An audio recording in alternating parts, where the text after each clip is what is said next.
സംസ്ഥാനത്ത് പാമ്പുകടി ഏൽക്കുന്നവരുടെ എണ്ണം കൂടിക്കൊണ്ടിരിക്കുകയാണ്. ഇപ്പോൾ കോട്ടയം പാലായിൽ നിന്ന് വീട്ടമ്മയ്ക്ക് പാമ്പ് കടിയേറ്റുന്ന ഒരു വാർത്ത വരുന്നുണ്ട്. ചെങ്ങളം സ്വദേശിനി ആനിയമ്മ തോമസിനാണ് കടിയേറ്റത്.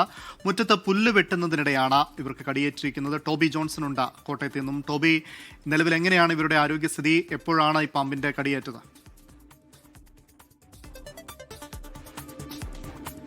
അമൽ, ഇന്ന് രാവിലെ 11:30യോടുകൂടിയാണ് ഈ പാമ്പ് കടി ആനിയമ്മയ്ക്ക് ഏൽക്കുന്നത് എന്നാണ് നമുക്ക് മനസ്സിലാക്കാൻ സാധിക്കുന്നത്. വീട്ടിന് മുൻവശത്തുള്ള പറമ്പിലെ പുല്ല് പറിക്കുന്നതിനിടയിൽ ഇവരുടെ കയ്യിലാണ് പാമ്പ് കടിച്ചത്. അണലി വിഭാഗത്തിലുള്ള ഒരു പാമ്പാണ് കടിച്ചതെന്നുള്ള വിവരമാണ് ലഭിച്ചിട്ടുള്ളത്. ഉടൻ തന്നെ ഇവരെ തൊട്ടടുത്തുള്ള സ്വകാര്യ ആശുപത്രിയിലേക്ക് കൊണ്ടുപോയി അവിടെ ICUവിൽ പ്രവേശിപ്പിച്ചിട്ടുണ്ട്. എന്തായാലും നിലവിൽ ഇവരുടെ ആരോഗ്യനില സ്റ്റേബിളാണ്, കുഴപ്പങ്ങളൊന്നുമില്ല എന്നാണ് പറയുന്നത്.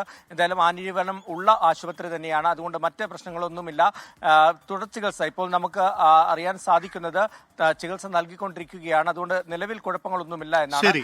എടുത്തു പറയേണ്ട ഒരു കാര്യം, 2 ദിവസത്തിനിടയിൽ 7 പേർക്കാണ് ഈ ജില്ലയിൽ, കോട്ടയം ജില്ലയിൽ പാമ്പുകടി ഏറ്റിട്ടുള്ളത് എന്നുള്ള വിവരം കൂടി പങ്കുവെക്കാൻ സാധിക്കും. അമൽ,